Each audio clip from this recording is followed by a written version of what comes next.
Hello. आज की हमारी वीडियो का टॉपिक रहेगा रिगार्डिंग डिसीजन ऑफ की और लिमिटिंग फैक्टर की। जो लिमिटिंग फैक्टर है, की फैक्टर है, उसका कैसे इस्तेमाल करना है। तो जैसे मैंने बताया था कि की फैक्टर एक इंपॉर्टेंट फैक्टर है। लिमिटिंग फैक्टर का मतलब सीमाकारी तत्व, कि जिसकी एक लिमिट है, कि उस लिमिट तक ही हम उसको यूज़ कर सकते हैं, एक्सेस कर सकते हैं, जो हमें अनलिमिटेड प्रॉफिट कमाने से रोकता है, रिस्ट्रिक्ट करता है। That is known as limiting factor, की जो हमें जो है वो लिमिट कर रहा है कि हम जो है उससे ज़्यादा प्रॉफिट अर्न नहीं कर सकते, वो हमारा एक लिमिटिंग फैक्टर बन जाता है। वो लिमिटिंग फैक्टर जैसे मैंने बताया था कि वो कुछ भी हो सकता है, आपका मटेरियल भी हो सकता है, लेबर भी हो सकती है, सेल्स वैल्यू भी हो सकती है। तो वो जो है लिमिटिंग फैक्टर कुछ भी हो सकता है। और उस लिमिटिंग फैक्टर को ध्यान में रखते हुए हमें देखना होता है कि हमें जो है वो कौन सी यूनिट्स बनानी है और कितनी यूनिट्स हम उसकी प्रोड्यूस कर सकते हैं, या कौन सी यूनिट को बनाना जो है वो, कौन से प्रोडक्ट को बनाना हमारे लिए बेनिफिशियल रहेगा।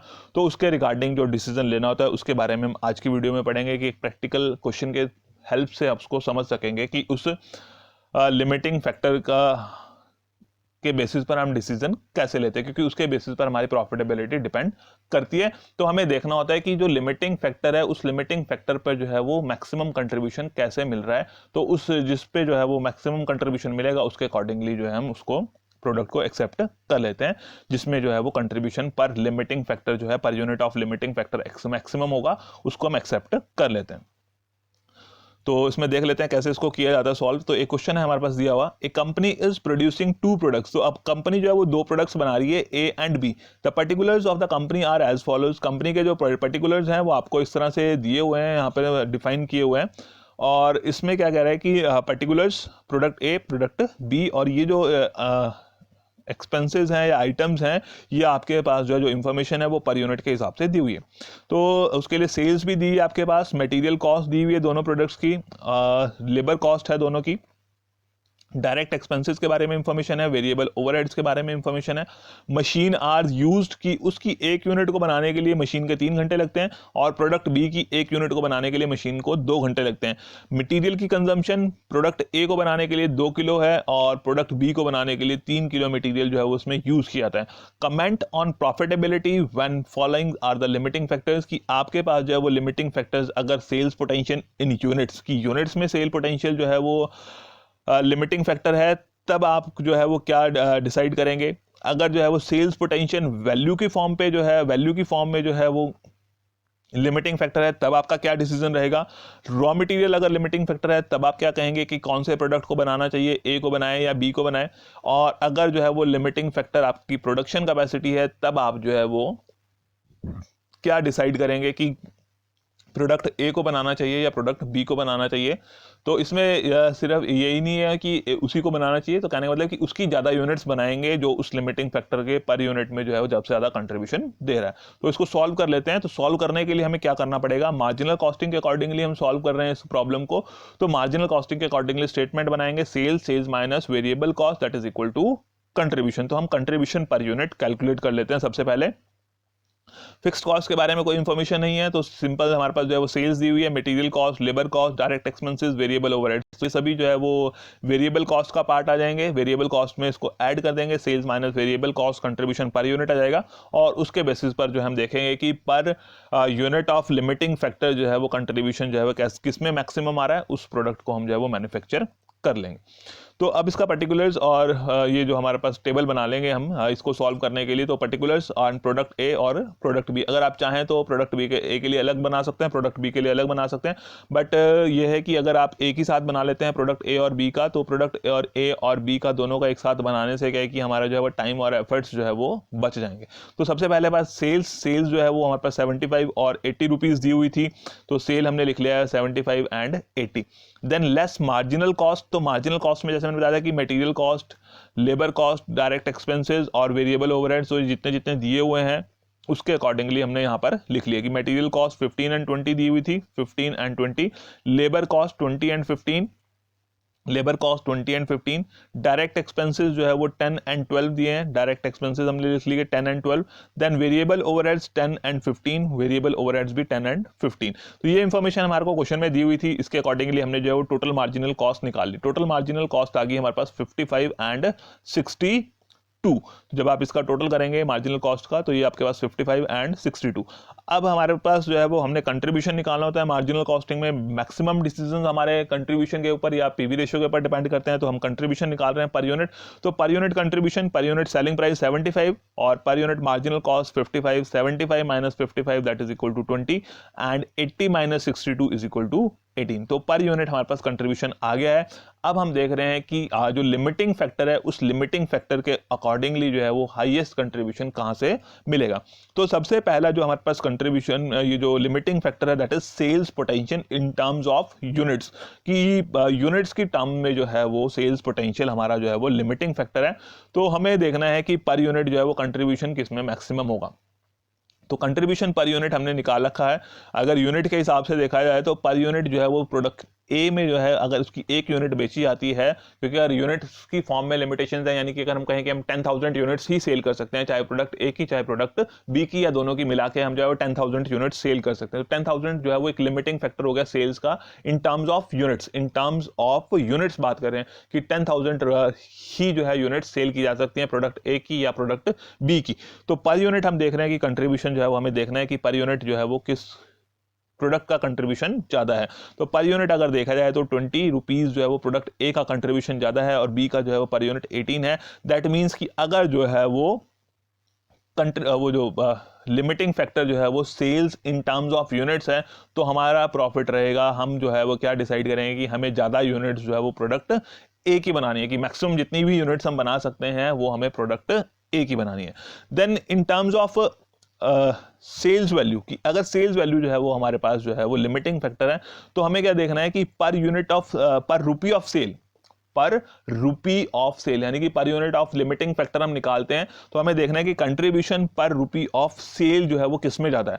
तो इसका जो कंट्रीब्यूशन है that is per unit 20 rupees और इसका था 18, और जो सेलिंग प्राइस है वो प्रोडक्ट ए का 75 है, प्रोडक्ट बी का 80 है।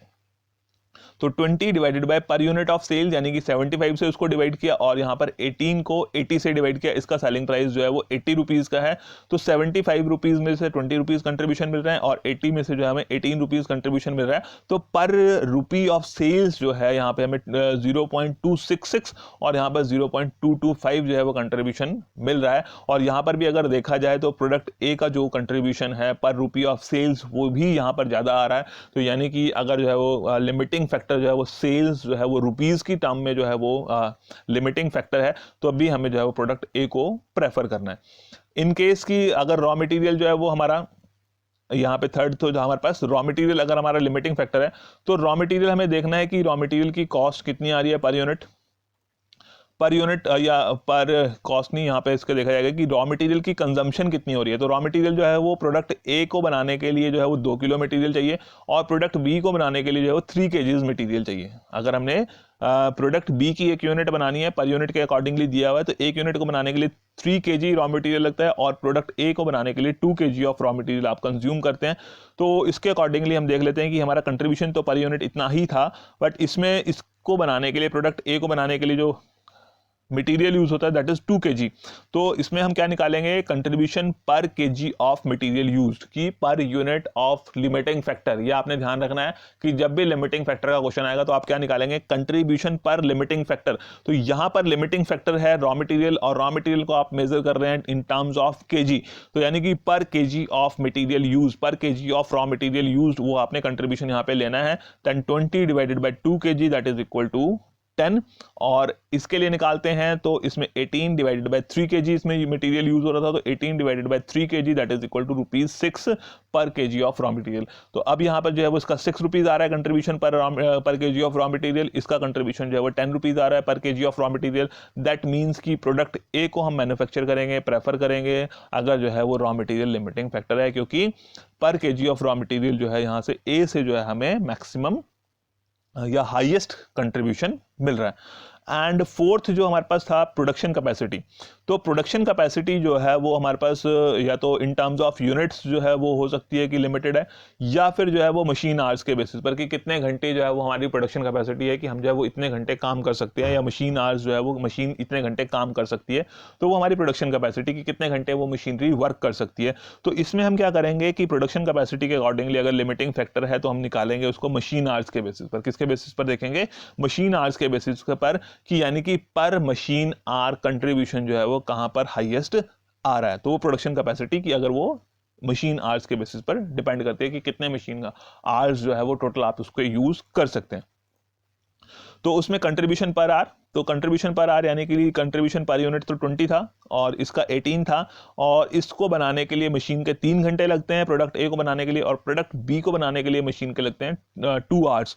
तो 3 आवर्स एंड 2 आवर्स, तो 20 डिवाइडेड बाय 3 यानी कि कंट्रीब्यूशन पर आर इज ₹6.66 आता रहेगा, ये 6.67 आप इसको लिख सकते हैं। और प्रोडक्ट बी के लिए 18 डिवाइडेड 2 दैट इज ₹9। और अगर इन दोनों को कंपेयर करते हैं तो यहाँ पर जो है वो ₹9 जो है वो ज़्यादा है कंट्रीब्यूशन। तो इन केस की हमारा लिमिटिंग फैक्टर जो है वो मशीन आवर्स, या फिर कहने का मतलब कि प्रोडक्शन कैपेसिटी जो लिमिटिंग फैक्टर है, तब हमें जो है वो प्रोडक्ट बी को चूज करना है ज़्यादा, क्योंकि वो हाईएस्ट कंट्रीब्यूशन दे रहा है।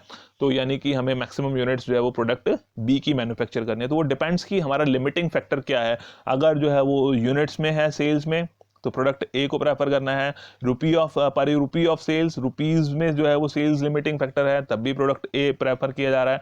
और अगर रॉ मटेरियल लिमिटिंग फैक्टर है तो पर KG of material used, product ए जो है वो ज्यादा कंट्रीब्यूशन दे रहा है तो उसको हम प्रेफर कर रहे हैं। बट इन केस की प्रोडक्शन कैपेसिटी लिमिटेड है, लिमिटिंग फैक्टर जो है प्रोडक्शन कैपेसिटी है या मशीन आवर्स हैं, तो उस केस में जो है वो पर मशीन आवर पर आर जो है वो कंट्रीब्यूशन प्रोडक्ट बी का ज्यादा है, तो हम उसको प्रेफर करेंगे।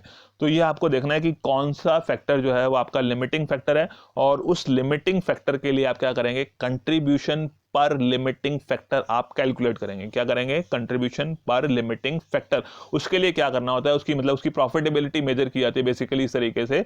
तो कंट्रीब्यूशन पर लिमिटिंग फैक्टर कह लो या उसकी प्रॉफिटेबिलिटी कह लो, तो उस लिमिटिंग फैक्टर की प्रॉफिटेबिलिटी के लिए क्या है कि that is equal to contribution divided by key factor. Contribution divided by key factor. तो की फैक्टर जैसे यहाँ पे मटेरियल था, रॉ मटेरियल था, लिमिटिंग फैक्टर तो 2 kg रॉ मटेरियल एक यूनिट को बनाने के लिए यूज हो रहे थे, और एक यूनिट का कंट्रीब्यूशन 20 था, तो 20 डिवाइडेड बाय 2 यानी कि ₹10 पर केजी आपके पास जो है वो रॉ मटेरियल के अकॉर्डिंगली कंट्रीब्यूशन आ गया। इसी तरह से 18 divided by 3 kg of material, that means कि ₹6 पर केजी जो है वो आपके पास कंट्रीब्यूशन आ रहा है फॉर प्रोडक्ट बी। तो आप फिर जो है वो उनका कंट्रीब्यूशन निकालेंगे पर यूनिट ऑफ लिमिटिंग फैक्टर, और उसके बाद कंपेयर करेंगे। यहाँ पे हमारे पास 2 ही थे, हो सकता है आपके पास 3 या 4 प्रोडक्ट्स भी हो, तो तीनों चारों के लिए आप उसको कंपेयर करेंगे, जिसमें वो हाईएस्ट आएगा दैट मीन्स कि आप उस प्रोडक्ट को प्रेफर करेंगे। उस प्रोडक्ट को बनाना जो है वो ऑर्गेनाइजेशन के लिए ज़्यादा प्रॉफिटेबल है। जितनी मैक्सिमम यूनिट्स हम उसकी बना सकते हैं, प्रोड्यूस कर सकते हैं, सेल कर सकते हैं, वो उस प्रोडक्ट की बनाई जाएंगी, बेची जाएंगी। बाकी कैपेसिटी फिर दूसरे प्रोडक्ट्स के लिए यूज़ की जाएगी अकॉर्डिंग टू द रैंकिंग पर contribution per unit of limiting factor. तो आज की वीडियो में इतना ही है। Okay, thank you.